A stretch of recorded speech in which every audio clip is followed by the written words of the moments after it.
Perfection for 888 means coming 1, 2, 3 in every race.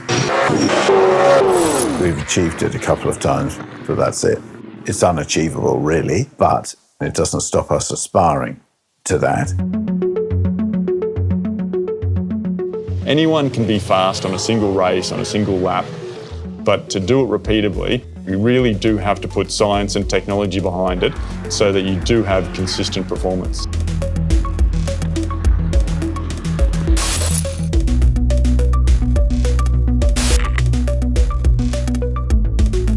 Even though we've raced at SMP a million times, we had it at night. That for us was a new event. It's really good with HP being able to partner with someone who has motorsport experience. Everything is so time critical for us, whether it's in preparation to the race, at base, at the race, we're constantly looking at data, and then during the race as well. And you need it now, you don't need it in 30 seconds time, you want it straight away.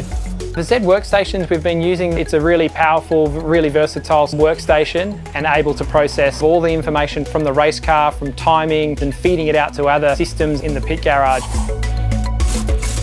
We needed to work with a technology giant who could give us answers at a whole series of different levels. That validated the decision of the engineers to come to me and say we needed to work with HP.